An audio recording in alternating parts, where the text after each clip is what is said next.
por esta oportunidad de poder reunirnos, de poder adorar y bendecir su nombre. Nosotros estamos en esta porción de Romanos, el capítulo 8, donde nos hemos detenido un poco más de lo normal en todas las demás secciones. Pero yo creo que el tema que Pablo ha introducido en esta gran parte de lo que conocemos nosotros como capítulo 8, Pablo nunca lo conoció como capítulo 8, él simplemente escribió el libro de principio a fin, o la carta de principio a fin. Y nosotros debemos entender que esta temática que él introduce es una tesis que él ha pasado de el pecado y sus consecuencias, y ahora él ha pasado a la justificación y la seguridad que hay en Jesucristo. ¿Sabe qué? Este es un tema que se discute mucho en algunas iglesias, pero yo creo que la discusión en muchas iglesias se vuelve innecesaria porque se pierde el foco de lo que Pablo está escribiendo. Algunos simplemente dicen, estos versículos me hablan a mí que como soy salvo, haga lo que haga, no me voy a perder. Eso no es lo que dice el texto. Otros están diciendo, esto me está diciendo a mí que no hay seguridad en mi salvación, por lo tanto tengo que estar todos los días mirando a ver qué pecado se me puede estar escapando porque me puedo ir al infierno. Lo cierto es que todos los extremos son completamente desviados y el foco principal es el que en mi humilde opinión quiero compartir en esta mañana. Cómo a pesar de tantos falsos evangelios, cómo a pesar de todas las cosas que pueden enfrentar los creyentes, cómo a pesar de la adversidad que tienen los hijos de Dios, hay seguridad en Jesucristo. Este sermón evidentemente no es para no creyentes. Si alguien está esta mañana aquí y es no creyente, el sermón es los capítulos anteriores donde te dice que tú vas camino al infierno y necesitas arrepentirte de tus pecados.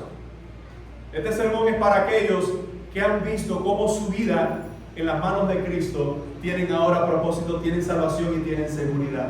Así que partiendo de esta premisa, nosotros en el tema anterior del capítulo 8 nos detuvimos en los versículos del 28 al 30 y estuvimos hablando sobre esta temática, seguros en qué, en su propósito. Y vamos a leer rápidamente cómo estuvimos desarrollando ahí. Dice, sabemos que los que aman a Dios, te das cuenta que esto es para gente que ama a Dios, no gente que dice amar a Dios, no gente que piensa que ama a Dios, es gente que ha sido salva por el Señor y que sus acciones, sus pensamientos, su vida es un resultado de que verdaderamente aman a Dios. Y eso, como desarrollamos en el tema anterior, tú y yo solo le podemos amar a Él porque Él nos amó a nosotros primero. Así que decía aquella porción, sabemos que los que aman a Dios, todas las cosas les ayudan a bien. Esto es a lo que conforme a su propósito, al propósito de Dios, son llamados. Dice Pablo, porque a los que antes conoció también los predestinó para que fuesen hechos conforme a la imagen de su Hijo, para que Él sea el primogénito entre muchos hermanos. Y a los que predestinó, a estos también llamó, y a los que llamó, a estos también justificó. A los que justificó, a estos también glorificó. Y viendo toda esa premisa, nosotros entendíamos que estamos seguros en el propósito de Dios, no en el nuestro, en los planes de Dios, no en los nuestros. Como el Señor nos vio antes que nosotros pudiéramos existir, tú dices, ¿cómo es posible? Porque Él es Dios, porque Él todo lo sabe, porque Él es el único que no está limitado en tiempo y espacio como nosotros sí lo estamos. Así que Dios pudo verme mucho antes que yo pensara que iba a creer, y Él pudo prever mi arrepentimiento, y Él pudo mirar cómo respondía en fe, y me predestinó para ser salvo, para ser guardado, para ser su hijo, para ser llamado, para ser glorificado. En pocas palabras, si soy salvo es por su gracia, si estoy seguro es por su fuerza y es por su soberanía. Así que partiendo de esta premisa, ahora Pablo viene a esta segunda sección, que recuerden, eso fue una idea completa, nosotros la hemos dividido porque hay tanta riqueza en cada versículo, hay tanta riqueza en cada palabra, cada frase. Y vamos a hablar hoy de esta segunda porción y es seguros en su salvación. Para ello vamos a ver 4 grandes preguntas que el apóstol va a hacer. Y cada una de esas preguntas, su respuesta trae más que seguridad a nuestras vidas. Y no es una seguridad inconsistente con la práctica cristiana. Lo explico de esta forma. La seguridad que tenemos los hijos de Dios no nos da a nosotros licencia para pecar y vivir una vida perdida. la seguridad que tenemos nos da cada vez más gratitud, nos provoca en nosotros más santidad y nos aferra más a su palabra y más a su verdad. Así que, viendo lo que Pablo está desarrollando, él comienza con una pregunta que no es parte de las 4 grandes preguntas. Y vamos a ver por qué. En primer lugar, la pregunta que él comienza es más bien una pregunta que va a enlazar el tema. Fíjense cuál es la pregunta. ¿Qué pues diremos a esto? La primera de las 4 preguntas es la que tenemos arriba y es la que está al final. Pero fíjense, la primera pregunta es más bien un enlace con qué. ¿Qué está enlazando Pablo? Lo que está desarrollando arriba. ¿Y qué es lo que ha desarrollado arriba? Sabemos que los que aman a Dios, todas las cosas ayudan a bien. ¿Es que todo me va a salir bien? No. Es que todo lo que ocurre en mi vida, como yo amo a Dios, porque Él me amó primero, porque yo soy salvo por Él, por su gracia, por su perdón, ahora todo lo que venga a mi vida, Dios de una forma u otra lo va a mejorar, cambiar, quitar o encauzar para que su propósito se siga cumpliendo en mí. En otras palabras, Pablo a esta gran doctrina, que es la doctrina de cómo en la presencia de Dios Él nos ha predestinado, cómo Él nos ha visto y nos ha separado para sí, Pablo dice, ¿y qué vamos a decir a esto? Si les he acabado de decir que somos salvos porque en el propósito de Dios estaba así planificado, que somos salvos porque en la invitación a la salvación hemos respondido en fe y arrepentimiento, las únicas 2 condiciones, que es la condición para ser salvo, es la fe y el arrepentimiento, que a la vez es un regalo de gracia. Te lo pongo de la forma más sencilla. Estábamos muertos, vino el dador de la vida, nos dio la posibilidad de aceptar a Cristo, y cuando decidimos aceptar a Cristo, Él usó el don. Mira, hermano, Dios nos invitó a la salvación y también nos pagó por toda ella. Así que la salvación es una respuesta a la gracia de Dios, y empieza por gracia y sigue siendo por gracia. Así que lo que vemos en esta pregunta, Pablo dice, ¿y qué vamos a decir a esto? Pero recuerden que no fue solo en el versículo 28 donde Pablo comenzó a desarrollar cada una de estas hermosas ideas. Si nosotros incluso vamos más atrás, nos vamos a dar cuenta en el verso 15 del mismo capítulo 8 que dice, pues no habéis recibido el espíritu de esclavitud para estar otra vez en temor, sino que habéis recibido el espíritu de adopción por el cual clamamos Abba, Padre, que sería Padre en los 2 idiomas genéricos del Nuevo Testamento, en griego y en hebreo. En el idioma de los gentiles y en el idioma de los griegos, en los 2 idiomas solo hay un Padre, y solo es posible llamarle Padre, reconocerle como Padre, ser salvo por el Padre por medio del Espíritu Santo. Así que después de ver esto en el verso 15, nosotros vamos a ver el verso 17, que si dice el texto, y si somos hijos, también herederos. Herederos de Dios y coherederos con Cristo, si es que padecemos juntamente con Él, para que juntamente con Él seamos glorificados. ¿Te das cuenta que el tema empieza a destellar de que estando en Cristo, hermano, estando en Cristo, no solo las cosas, como algunos pueden decir, estando en Cristo las cosas te salen bien? No, estando en Cristo hay seguridad y vida eterna, y eso es suficiente. Así que después de Pablo darnos todas estas ideas, dice, ¿qué vamos a decir a esto? ¿Cómo vamos nosotros a responder? ¿Cómo vamos nosotros, siendo pecadores por naturaleza, a responder a una salvación tan grande? Yo no sé si tú te has percatado cuántas religiones hay en el mundo hoy. Y para ser más alarmante, ¿cuántos falsos evangelios hay dentro del único evangelio hoy? Es triste, pero son miles. Y todo el mundo dice lo mismo. Yo tengo la verdad. Nosotros estamos en lo correcto. Todo el mundo dice lo mismo. Yo no sé, pero yo creo que todo cristiano, o digo yo, no sé, puede que me equivoque. Yo creo que muchos de los cristianos en algún momento de nuestras vidas nos hemos hecho la pregunta, hay tantas religiones, ¿estaré en la correcta? Quizás en algún momento de duda, en algún momento de crisis. Pero una de las cosas que nos da a nosotros seguridad es que nosotros no tenemos la verdad. Y déjeme terminar la frase. La verdad nos encontró a nosotros. Yo no soy poseedor de la verdad. Yo no soy alguien que por mis medios, a ver si lo digo de esta forma, yo he llegado a la verdad. No, la verdad vino a mí. La verdad es Jesucristo. Por eso que podemos decir, yo no tengo la verdad, sino que el único Dios de verdad vino a mí por medio de su Hijo y por medio de su Espíritu me convenció de pecado, justicia y juicio. Me hizo suyo, me guarda, me asegura y me dice, eres mío. Así que gracias a esta gran realidad bíblica, nosotros podemos decir, solo en Jesucristo puede haber salvación para nuestras almas. Así que esta primera pregunta no es de las 4 que vamos a desarrollar, porque es simplemente el enlace ahora a la pregunta que viene, y dice el apóstol Pablo, si Dios es por nosotros, es interesante, este sí que nosotros vemos aquí. Ese sí en español es un sí que. ¿Un sí? ¿Un sí qué? Si esto, si esto, sí, condicional. Y esto es importante, porque en griego la palabra se escribe de esta forma, ei. Pero ese e tiene un énfasis no solo en que es un sí condicional, sino que es un sí condicional. Y digo esto porque sé que a algunos les gusta tomar notas de cómo Dios en el idioma original permitió que se escribiera ese texto. El sí condicional que está aquí en griego es un sí afirmativo. Así que se escucha entonces de esta otra forma. Ya que Dios está con nosotros, yo no sé tú, pero eso a mí me da paz.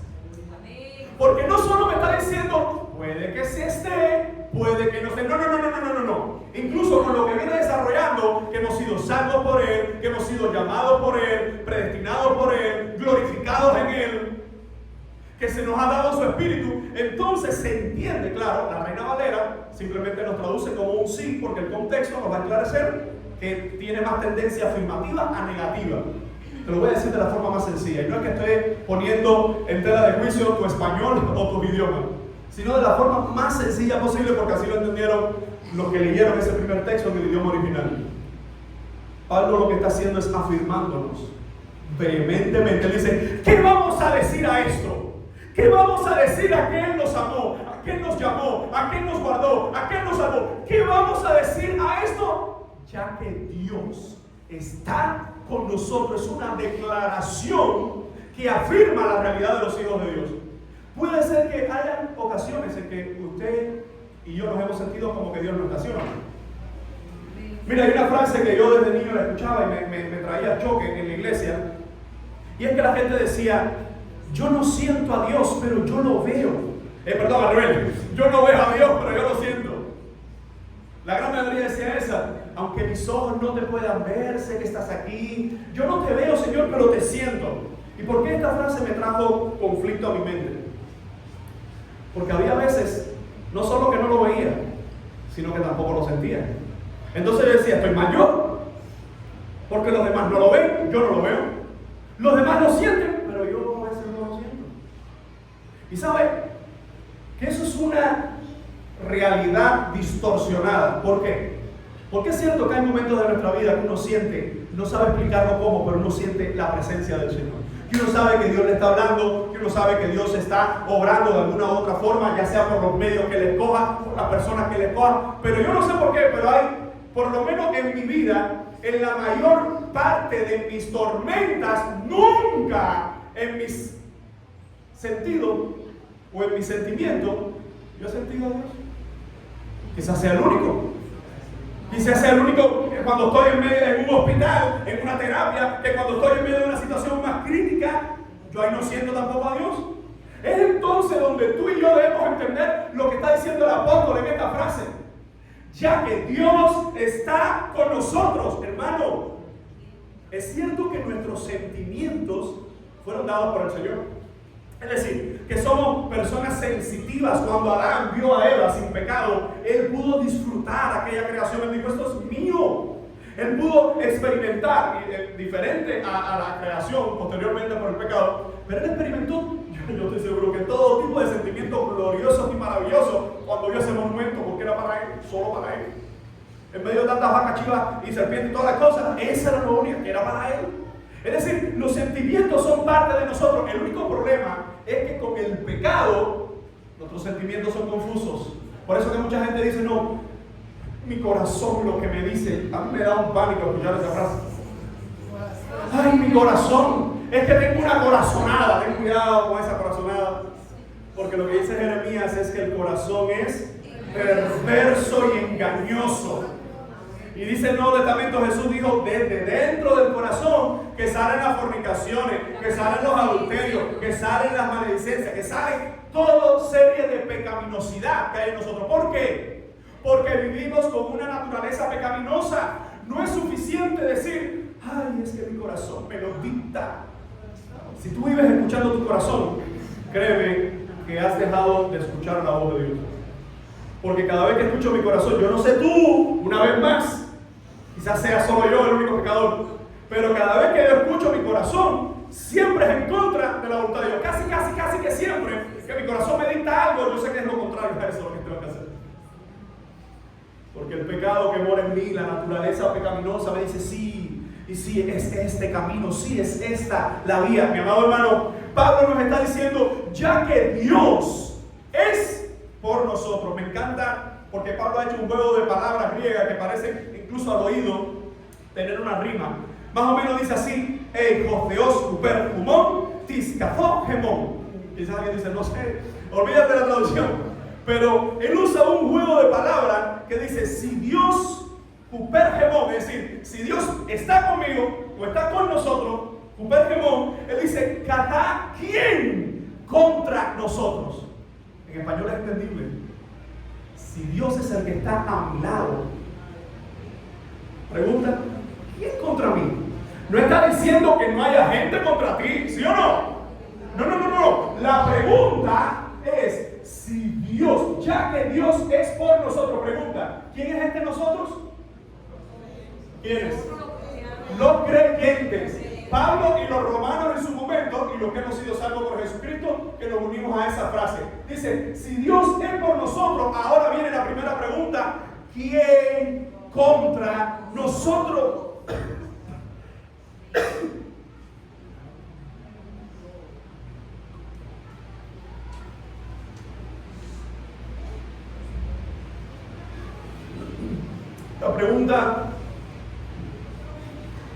La pregunta del apóstol, la respuesta debe ser algo que no solo en nuestra vida provoque paz, sino que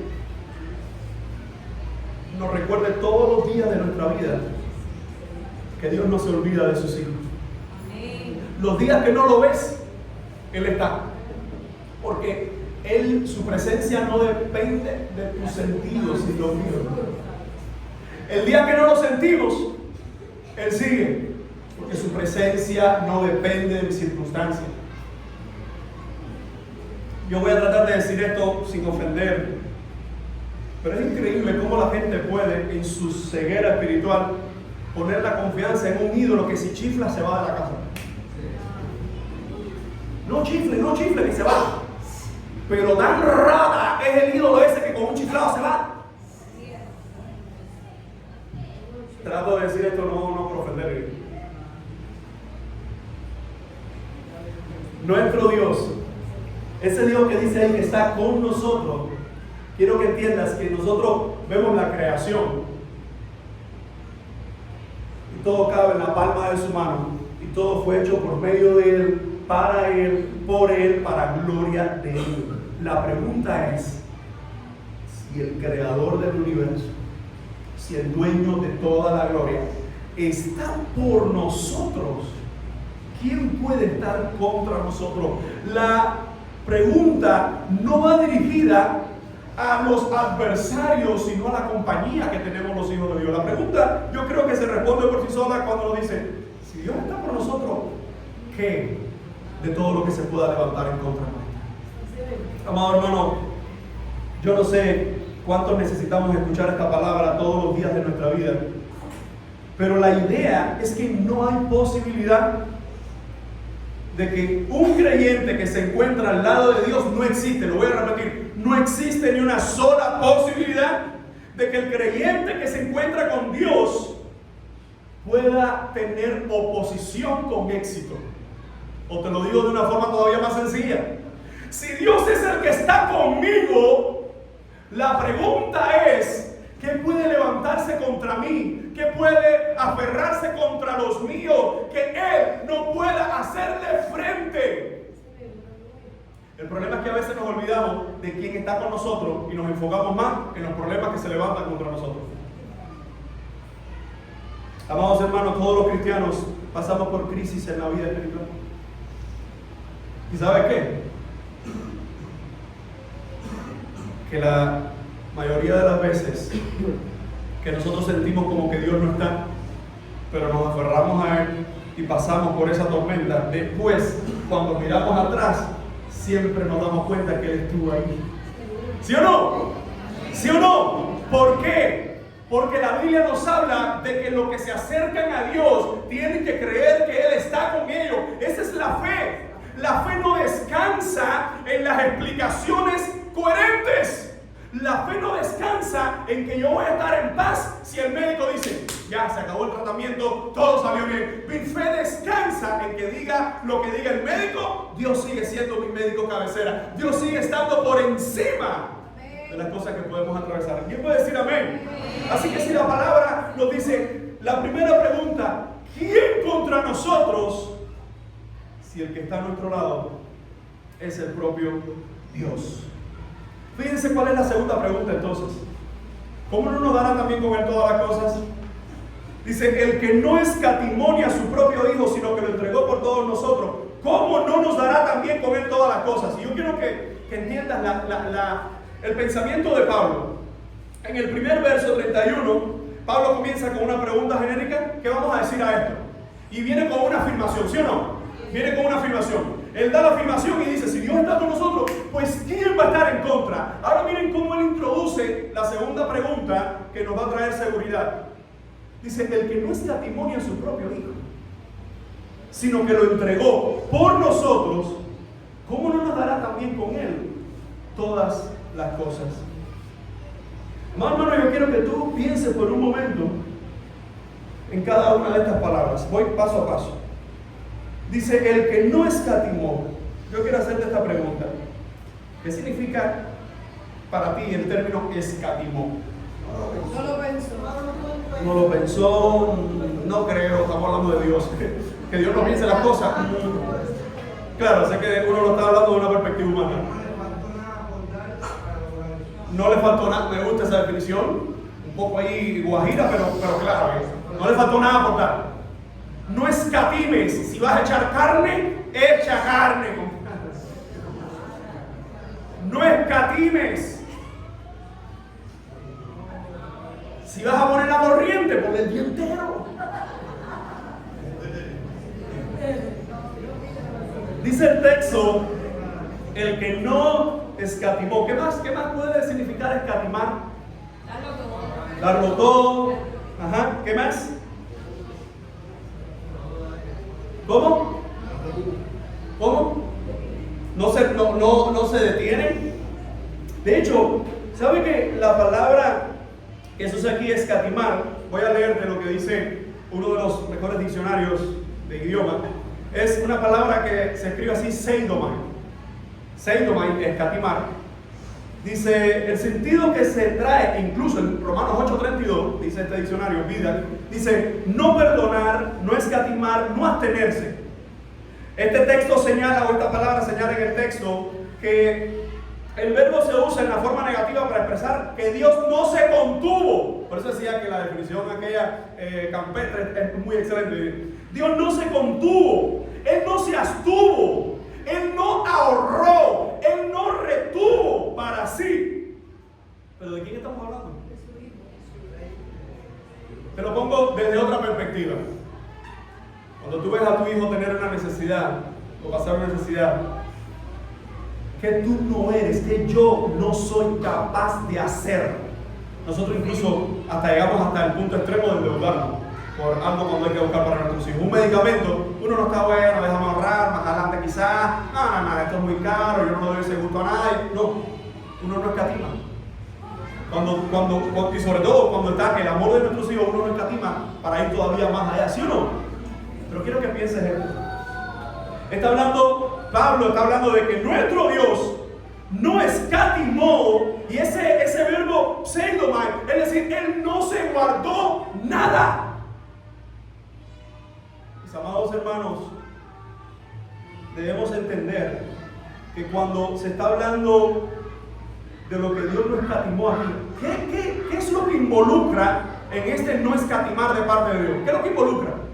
Esa palabra, no escatimó ni a su propio Hijo, sino que lo entregó por todos nosotros.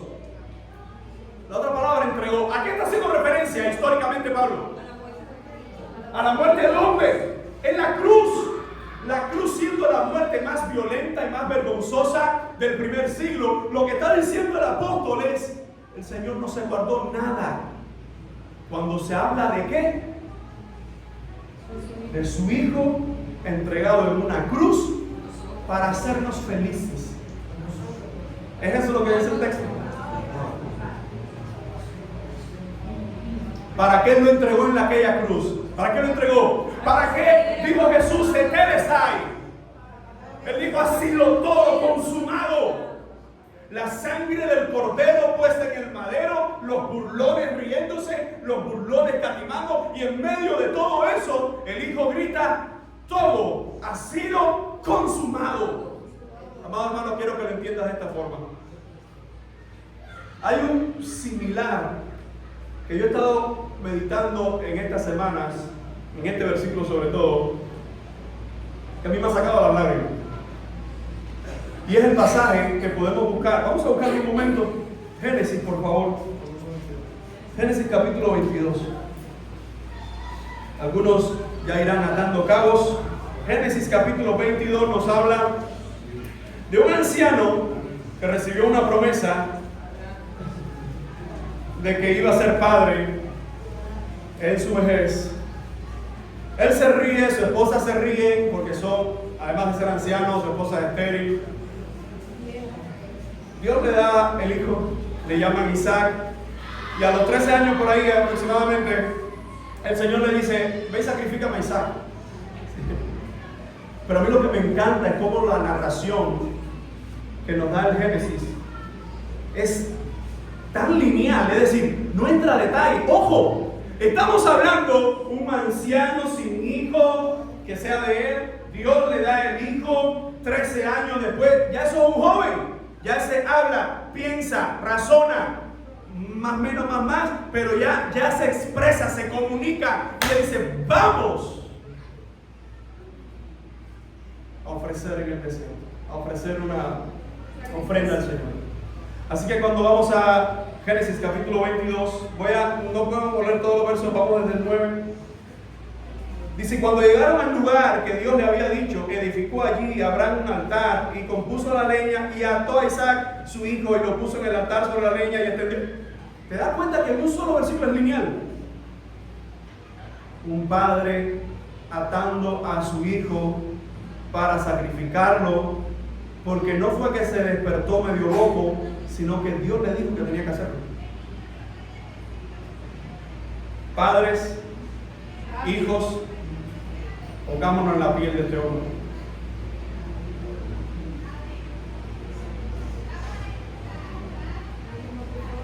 Pero hay una pregunta en el versículo 7 que para mí es desgarradora, porque es un niño mayor, es un niño que entiende las cosas. Entonces habló Isaac a Abraham, su padre, y dijo, Padre mío, y él respondió, heme aquí, mi hijo, y él dijo, he aquí el fuego, he aquí la leña, ¿dónde está el cordero? Aquí está el fuego. Ese niño no es la primera vez que está en un sacrificio. He aquí la leña, aquí el fuego, ¿dónde está el cordero? Y quiero que vean cómo el texto dice, Abraham, Dios se proveerá de cordero para el holocausto, hijo mío, e iban juntos. La respuesta de Abraham es genuina, porque él no le va a decir, el cordero eres tú. Él dice, Dios se proveerá, pero yo sé, como padre, que en su interior él está diciendo, eres tú, yo no sé. Así que la respuesta es, Dios proveerá. En otras palabras, está diciendo, Dios va a poner el cordero ahí en su momento. Mis amados hermanos, esto no es una película. Esto no es como acá algo fingido cuando vemos que levanta el cuchillo. Así que sigue diciendo el versículo 9, y cuando llegaron al lugar, verso que acabamos de leer, allí Abraham edificó el altar y compuso la leña y ató a su hijo. Solo son 4 o 5 palabras, pero que yo creo que lleva una eternidad. Adán atando a su hijo. Y lo puso en el altar sobre la leña. Y extendió Abraham su mano y tomó el cuchillo, dice el texto, para degollar a su hijo.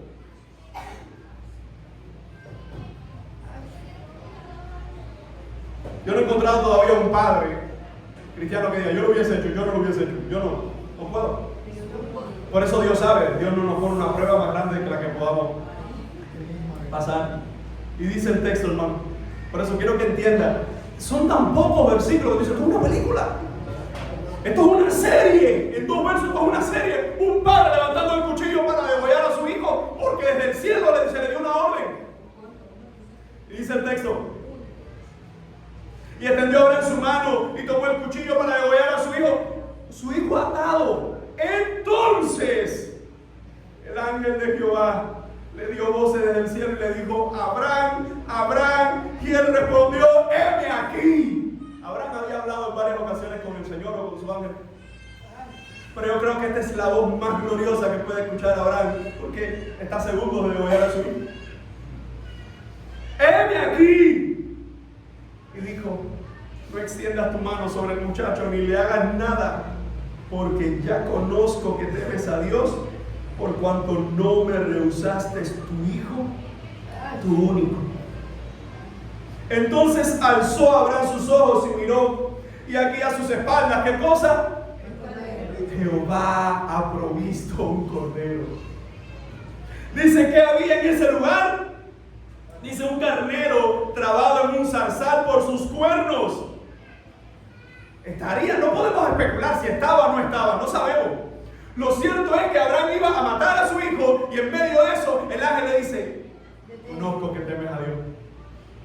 Y cuando él alza sus ojos, ve entonces ese carnerito o esa pequeña oveja, y dice, y fue Abraham y tomó el carnero y lo ofreció en holocausto en lugar de su hijo.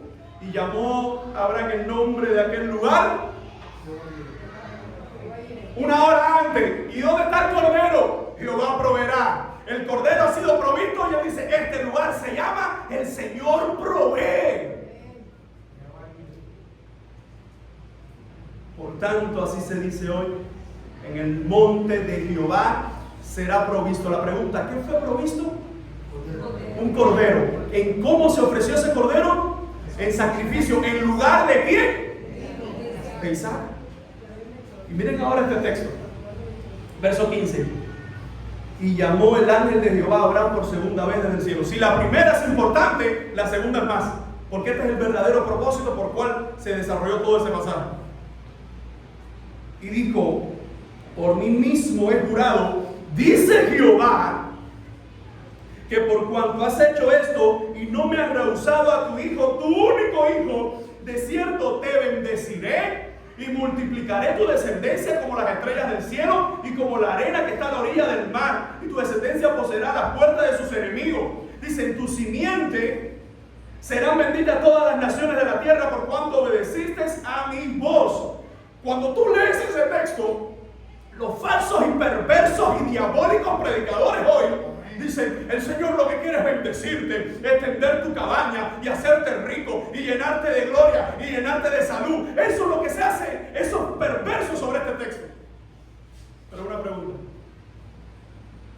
¿cómo fue posible que la simiente de Abraham fuera bendita y a través de esa simiente fueran benditas todas las naciones de la tierra? ¿Cómo fue posible eso? ¿Por medio de quién? Miles de años después.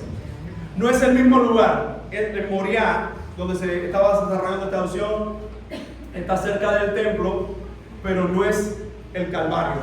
El Calvario está a las afueras de la ciudad. Algunos han tratado de relacionar, pero lo cierto es que no es el mismo lugar. Pero aunque no es el mismo lugar,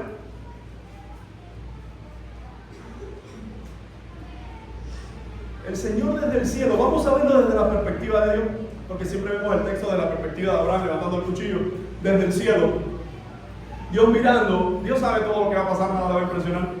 Y Dios le dice al ángel, este es el mensaje: detente, porque no me rehusaste a tu hijo. Vas a ser bendito tú y todas las naciones de la tierra, toda la simiente por medio de tu simiente. Y esa simiente es como que la historia se abre y viene Abraham, Isaac, Jacob, los patriarcas y hasta el último. Y viene Cristo. Por allá por el 30 o 33, después de Cristo, en el Gólgota, en el Calvario, ahora está Cristo en una cruz y el Padre no va a detener esa muerte. Hermanos, el mismo Dios que miles de años antes dijo a Abraham: no lo mates. Y le dio un carnerito que estaba ahí y lo pusieron en ese altar. Ese mismo Dios sabía que miles de años después su hijo estaría en una situación similar para darnos salvación. Si esto no es el mensaje más glorioso de la cruz, que tú y yo necesitábamos estar en esa cruz, y Él detuvo su ira, nos sacó de la ecuación y le dijo al hijo: bebe hasta la última gota de mi ira en esa cruz para que ellos no tengan que pasar por lo mismo. Tú y yo podemos decir: Señor, gracias porque me has salvado. Gracias porque me has salvado. No hay nada más glorioso que ser salvo por Jesucristo. Dice ahora el texto: el que no escatimó a su propio hijo. Él detuvo el cuchillo de Abraham, pero no detuvo su mano para que Cristo muriera en aquella cruz. Dice: sino que lo entregó por todos nosotros. Ahora es que viene la pregunta. ¿Cuál es la pregunta? ¿Cómo no nos dará también con Él todas las cosas? Mi amado hermano, yo quiero hacerte una pregunta. Si Dios entregó a su Hijo por amor a tu vida, si Dios pagó nuestras deudas, nuestro pecado, ¿qué no va a hacer Dios por sus hijos? El problema es que a veces nosotros pedimos, pero pedimos mal. El problema es que a veces nosotros pedimos, y Santiago dice, para gastar en vuestros propios deleites. Hermano, debemos entender con esta segunda pregunta que lo que se nos está diciendo es que el Dios de toda gracia jamás la humanidad podía enfrentar o podía dar lo que dio el Padre por nosotros. Tú que te has decepcionado en este mundo tantas veces del hombre, tú y yo que hemos sufrido en este mundo tantas veces por los hombres, la pregunta es: el que no escatimó a su propio Hijo, sino que lo entregó por todos nosotros, ¿cómo no nos dará también, y escuche cómo dice, con Él todas las cosas? Hay una frase de un hombre piadoso de hace unos siglos atrás que decía: si Dios no nos da todo lo que le pedimos, ya nos dio más de todo lo que merecíamos. Amado hermano, nos dio a su Hijo. Nos dio a su Hijo. Pero no solo que nos dio a su Hijo, es que hay tantas personas que vienen supuestamente buscando a Dios, pero no vienen buscando a Dios. Vienen buscando sus propios argumentos, o sus propios deseos, o las propias intenciones del corazón. La pregunta no es cómo fuiste atraído a Cristo, sino si encontraste verdaderamente a Cristo. Hay gente que viene a la iglesia detrás de un hombre, detrás de una mujer, detrás de una misión, detrás de no sé cuántas cosas, o detrás de que simplemente te invitaron. La pregunta es si al llegar a este lugar, Cristo no fue lo único que encontraste y lo suficiente para tu vida. Simplemente tú te congregas en este lugar, pero todavía tú no eres la iglesia. Tú eres un invitado que no es salvo todavía. Mas lo que nos dice la palabra es que la expresión es: nos dará con Él todas las cosas. Ojo, porque aquí todas las cosas no es todas las cosas que Alex quiere, todas las cosas que Ale pide, es todas las cosas, pero está diciendo con Él, sería según su voluntad. Así que yo puedo estar convencido de esto, que hay veces que yo le pediré cosas a Dios y Él las dará. Y hay otras veces que ni las pediré y aún así las dará. Porque Él me dará todas las cosas si he sido salvo en el Hijo. Lo prometió. Y la pregunta es, ¿acaso es Dios que mienta? ¿O hijo de hombre que se arrepienta? No, hermano, nuestro Dios es el único Dios verdadero. ¿Alguien puede decir gloria sea su nombre? Así que en esta pregunta, la expresión debe entenderse consecuentemente en un sentido de que tanto las cosas materiales como espirituales, según su voluntad, Él las va a dar. Pregunta, ¿eso significa que yo simplemente le pido y no actúo y no hago nada? No, porque para eso nosotros tenemos decisiones. Lo explico de la forma más sencilla. Señor, permite que mis hijos vengan a tus caminos. Estos hijos del diablo, mira, desgraciado. Es orar por ellos, pero también hablar en la palabra a ellos, pero también que ellos vean en nuestra vida el Evangelio. Es decir, yo pido por la salvación de mis hijos, pero yo actúo consecuentemente en lo que le estoy pidiendo a Dios. Hay veces que nosotros le pedimos cosas a Dios y lo pedimos por pedir, pero ni lo creemos siquiera. Porque estamos pidiendo algo, pero no lo estamos interiorizando. Cuando nosotros estamos en una situación y decimos, Señor, haz tu voluntad, sea cual sea, escucha bien lo que tú estás pidiendo, sea cual sea, pero que sea tu voluntad, aun cuando no sea la respuesta que tú querías, aun cuando no te aprobaron, aun cuando el resultado salió positivo, cuando tú querías que fuera negativo. Vivir confiando en que si Dios no se ahorró nada y entregó a su Hijo, mi amado hermano, el sacrificio más grande lo hizo Él. Yo no tengo que hacer ningún sacrificio en el Evangelio. Lo único que tengo que sacrificar es mi carne, mi perverso yo, mi naturaleza pecaminosa, que lo que quiere es ir contra el Hijo, ir contra su palabra, ir contra lo que dice Dios. Así que la pregunta, ¿cómo no nos dará también con Él todas las cosas? Debería una vez más traer seguridad a nuestras vidas de que aun cuando pido a Dios y Él no responde de acuerdo a mi petición, el solo hecho que le puedo pedir a Dios me da paz, porque en su voluntad y en su tiempo Él siempre traerá la respuesta segura. ¿Quién puede decir gloria a Dios? Así que esto nos lleva a la tercera pregunta. Me encanta esta pregunta, porque Pablo ahora lo hace, él invierte el orden. Daba en las dos preguntas anteriores, él da un preámbulo y hace la pregunta, ahora lo hace al revés. ¿Quién acusará a los escogidos de Dios? ¿Quién acusará a los escogidos de Dios? Vamos por frase. La pregunta comienza con ¿quién? Hablando de algo personal, más bien que qué. Así que está hablando de personas o entes espirituales. ¿Quién es? Bueno, antes de preguntar esto, ¿qué significa acusar? La palabra acusar. Acusar. ¿Cómo? Culpar. Hablar en contra. ¿Qué más? Acusaciones. Demeritar. ¿Qué más?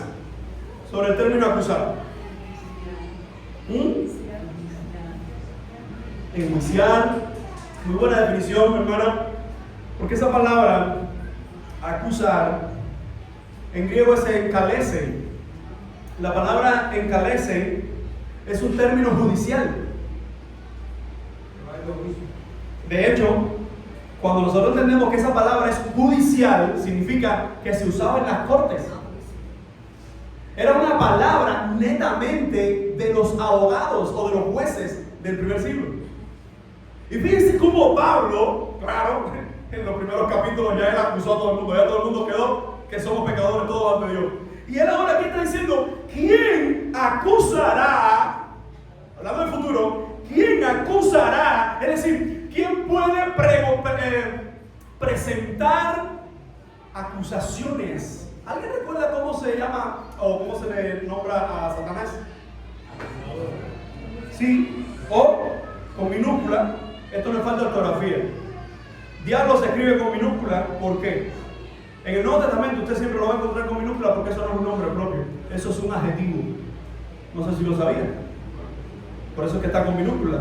Diablo simplemente viene de este término griego que es diabolos, que significa el que lanza dardos. Porque por ahí, de ahí viene la idea del acusador, el que lanza dardos. ¿Cuántas veces tú has sido acusado por ser creyente? Lo voy a decir de esta forma. ¿Cuántas veces tú has sido enjuiciado o has sido víctima de un juicio injusto simplemente por tener tu fe puesta en el Señor? Todos lo pueden hacer, pero si tú nada más te acercas por ahí, vienen las acusaciones. Y la frase, no, pero ¿y eso que es cristiano? Tú puedes vivir el Evangelio, mostrar el Evangelio una sola vez que te equivocas, ¿y eso que es cristiano? La pregunta que está haciendo el apóstol, ¿quién acusará a los escogidos de Dios? Evidentemente esa pregunta no está haciendo referencia a si una persona humana te puede acusar. ¿Por qué? Porque incluso Pablo mismo fue acusado. Los apóstoles fueron acusados de promover disturbios, de predicar a un Dios que no fuera César. Así que lo que Pablo está haciendo en su pregunta, ¿quién acusará?, es muy importante a dónde se dirige. Porque ¿cuál es el objeto de esa acusación? A los. ¿Quiénes son los escogidos de Dios? ¿Quiénes somos? Los que dijo desde los versículos anteriores. Aquellos que antes conoció, aquellos que predestinó, aquellos que llamó, aquellos que glorificó, ¿verdad? ¿Quiénes son esos escogidos? Aquellos que han sido salvos por Él, llamados por Él, guardados para Él. Por eso, desde otra perspectiva, lo que nosotros entendemos, hermano, todo el que se levanta contra los hijos de Dios se está levantando contra Dios, y esa es la peor opción que puede tomar esta humanidad. Escuchen, nadie que se ha levantado, ningún presidente, ningún sistema diabólico, ninguna organización que se haya levantado en la historia de la humanidad contra Dios, contra la iglesia, contra los creyentes, contra las instituciones divinas como la familia, ha permanecido en pie. ¿Por qué? Porque cuando alguien se levanta contra Dios o contra las cosas de Dios, está cara a cara en una batalla que no hay forma de ganarla. Así que el apóstol dice, ¿quién acusará a los escogidos? Los tribunales humanos podrían presentar cargos injustos contra los cristianos, pero el apóstol está hablando del tribunal celestial y del juicio escatológico, el juicio final. En este mundo mucha gente nos puede acusar. Ahora, ojo, nos van a acusar, pero el resultado será injusto. ¿Y tú estás esperando justicia de este mundo? Es increíble cómo hay gente que todavía espera de un sistema como el nuestro que pueda mejorar. Es increíble. Un sistema que le ha dado la espalda a Dios. Es increíble que uno espera que un gobierno o que un presidente o que gente que literalmente se congracia con los santeros, con aquellos que no tienen a Dios, pueda prosperar esta patria. Es increíble. No hay nadie, vuelvo a decir, que se haya levantado contra Dios. Y no, que se haya levantado contra Dios y haya vivido para contar lo que le pasó. Porque Dios detesta no solo a los impíos, sino a todos los que se gozan con los impíos de su maldad. Amado hermano, entonces míralo de esta forma. ¿Quién acusará a los escogidos de Dios? Escuchen la respuesta del apóstol Pablo. Dios es el que justifica. Como la palabra acusará en Calese es una palabra judicial, evidentemente Pablo, cuando está diciendo esas palabras, los romanos que están en la iglesia de Roma escuchando, porque esto se leyó por primera vez a toda la iglesia junto, así de una carta completo. Cuando dice, ¿quién acusará en Calese? Lo que viene a la mente de esta iglesia es un juicio. Pero me encanta, porque si lo que viene es un juicio, acaba de Pablo decir, ¿quién es el defensor? Dice Dios. Estás en un juicio, depende de las pericias o de las habilidades del abogado y también del fiscal. Porque si el fiscal es medio entretenido, eso te ayuda un poco porque no es tan hábil. Pero aquí no se trata de que el abogado, que el fiscal, aquí se trata de que el que está de nuestra parte, ¿es quién? ¿Es quién? nuestro Jehová, nuestro Señor. Así que lo que está diciendo el texto, Dios es el que justifica, Theos hodikaio. La palabra justifica en griego es un participio, es decir, es una palabra que se entiende, Dios es el que está justificando. Y es presente, me encanta que es presente, porque todas las acusaciones que vengan a mi vida, en Cristo, todas son desechadas. A ver si tú lo entiendes de esta forma. ¿A cuánto nos ha pasado en algún momento de nuestras vidas que hemos enfrentado una consecuencia de algo, una enfermedad o cualquier cosa en nuestra familia, y a veces ha venido esa idea a la mente de eso me pasó porque yo no conocía al Señor antes, o esto me pasó en la vida porque quizás tomé una mala decisión hace una... Miren, normalmente las consecuencias del pecado, lo he dicho varias veces, son genéricas y específicas. Las consecuencias del pecado genéricas es lo que en Adán y Eva nosotros tuvimos como consecuencia la muerte y todo lo que eso implica. Pero hay otras consecuencias que son personales, de decisiones que nosotros tomamos. Ahora, no nos martiricemos la mente en buscar por qué pasó esto en mi vida. ¿Será porque me lo busqué? ¿Porque fue por Adán? Porque por lo que sea es por consecuencia del pecado. Lo más importante es no seguir acusando nuestras mentes o dejando ser acusadas nuestras mentes sabiendo de que el que justifica nuestras vidas es el juez. Quiero que entienda esto. Un juez, una de las características que tiene que tener es que debe ser imparcial. ¿Tú te imaginas un juez que hay un delincuente ahí y le deje pasar su delincuencia? Eso no es imparcial, es un juez injusto. Pero tú te imaginas un juez que hay una persona justa y lo dictamine como injusto, es decir, que le impute los cargos que se le están imputando, es decir, que le reconozca los cargos que se le imputan como reales y verídicos. Qué interesante que en el juicio de la vida, el justo fue llamado injusto y los injustos fuimos llamados justos por Jesucristo. De una forma más sencilla, lo que tú y yo merecíamos era muerte. Cristo no merecía la muerte. La muerte se le dio al Hijo para que tú y yo tengamos vida y vida eterna. Hermano, si eso no trae agradecimiento a tu corazón, si eso no trae gratitud, usted no es salvo. Usted no es salvo. Usted se muere hoy y se va al infierno. ¿Por qué? Porque una vez somos salvos por Él, su salvación nos anima cada día ¿a qué? A vivir el Evangelio, a luchar el Evangelio, a predicar el Evangelio, a practicar el Evangelio, a rechazar el pecado. Por eso debemos entender que hay mucha gente dentro de las congregaciones que no son salvos. ¿Por qué? Porque todas las acusaciones que se hacen en su contra son reales, todas son reales. Porque todos los pecados que se me pudieran a mí hacer una acusación, en Cristo son perdonados.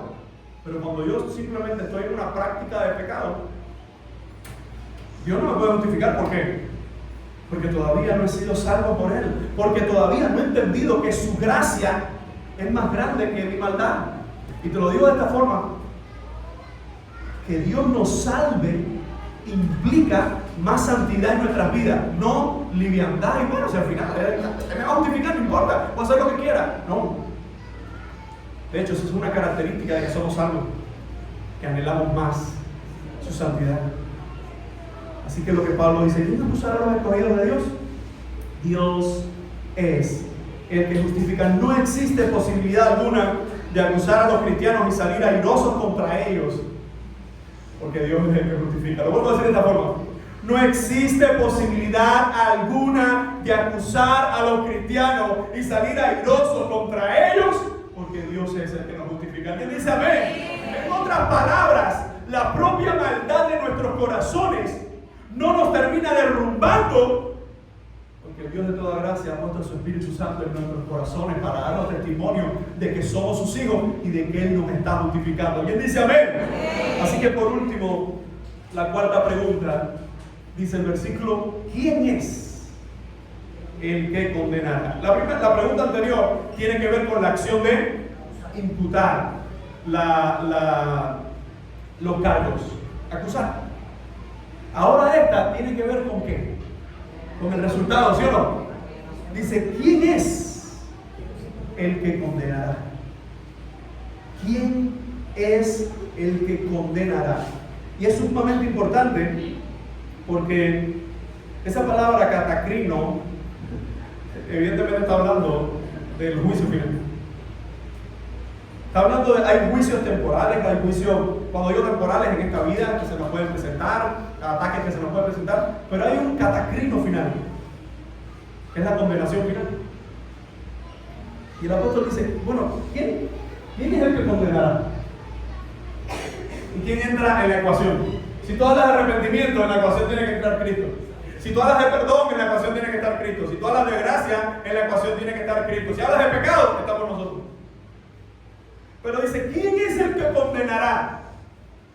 La pregunta es, ¿en el Edén el hombre fue creado para ser condenado? No.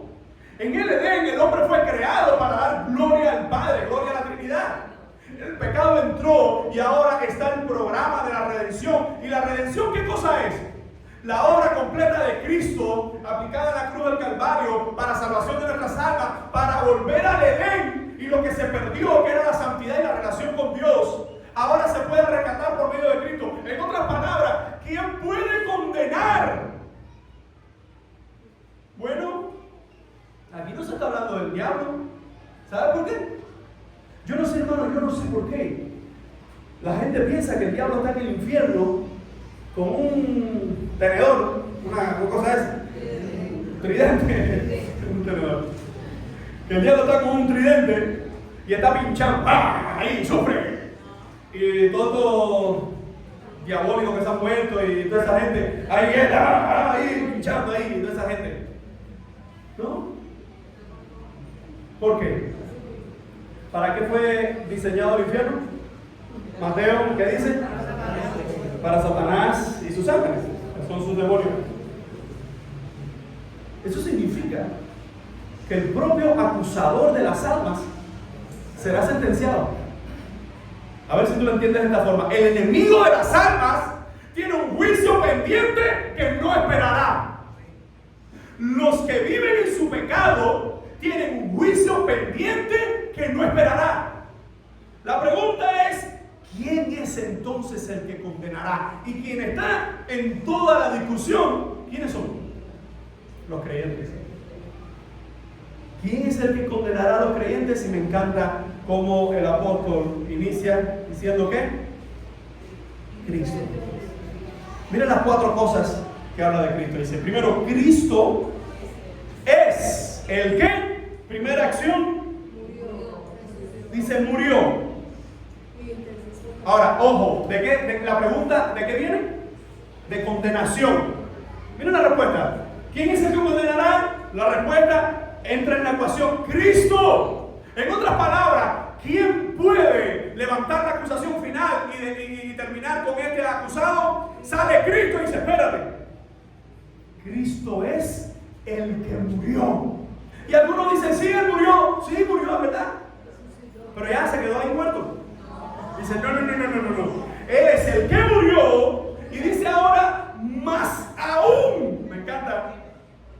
Yo a veces me emociono con esto porque tengo unos estudiantes ahí de griego que le encantan estos detalles. Y me encanta porque hay una frase en griego que se usa ahí que se traduce más aún. Es, si grande es que murió, mucho más grande es que resucitó. Hermano, cualquiera puede morir, pero no cualquiera podía morir como Cristo.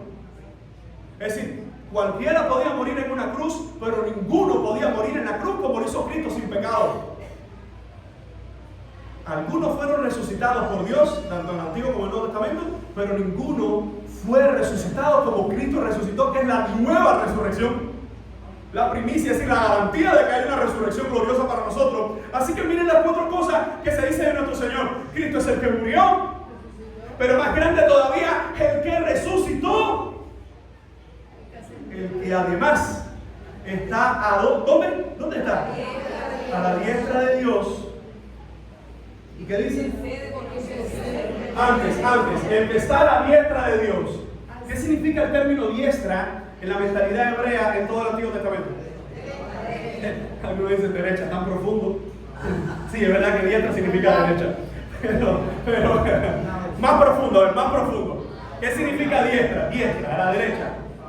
En la mentalidad hebrea, muy bien, autoridad.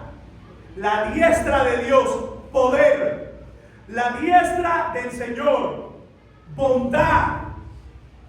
La diestra, por eso el término siniestra o izquierda en la mentalidad hebrea se usa como una terminología negativa.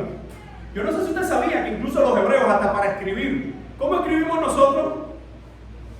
De izquierda a derecha. Bueno, no sé si sabía que los hebreos escriben de derecha a izquierda. Por la diestra.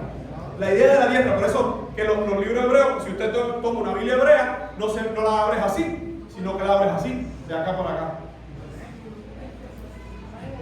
Ahora, la idea de la diestra está hablando evidentemente de todo aquello que implica la justicia de Dios, la autoridad de Dios, el poder de Dios. ¿Y qué está diciendo? Que Él, el que murió, el que resucitó, ¿dónde está? A la diestra. ¿Qué significa que el Hijo está a la diestra? Que Él es Dios, que toda su autoridad, que todo su poder. A ver, yo no sé si tú has entendido esto, pero ese es el que nosotros le cantamos aquí, mi hermano. Ese es el que le cantamos, ese es el que alabamos, para ofrendamos para que su obra siga. Es ese. Esto no es déjame ver si lo digo de esta forma, lo más chambón que me puede decir. Caballero, dejemos la bobería. Ese es el Dios al que adoramos, un Dios vivo. Esto no es una religión. Esto no es, ay, qué bonito me sentí hoy. Ay, la musiquita. No. Tú y yo estamos adorando al Dios de toda la gloria. Que los enemigos escuchan su voz y tiemblan. Ese es el Dios que nos salvó. Entre tanto Dios es falso, entre tantas religiones falsas, tristemente entre tantas congregaciones que no tienen el evangelio verdadero, el Señor nos ha puesto en una de ellas para decir que solo el que murió, solo el que resucitó, solo el que está a la diestra del Padre, solo el que está a la diestra de Dios, ¿qué dice? Es el que también intercede. La gente quiere que el Señor interceda a favor de ellos, pero ignorando todo lo demás. La autoridad de Cristo, la resurrección y la muerte de Cristo. Mi amado hermano, lo más grande que te puede pasar en la vida es ser salvo por el Señor. Decía un predicador hace mucho tiempo, llegamos al punto que el evangelio hay que predicárselo más a los evangélicos, porque se está perdiendo. Hermano, ¿quién es el que condenará?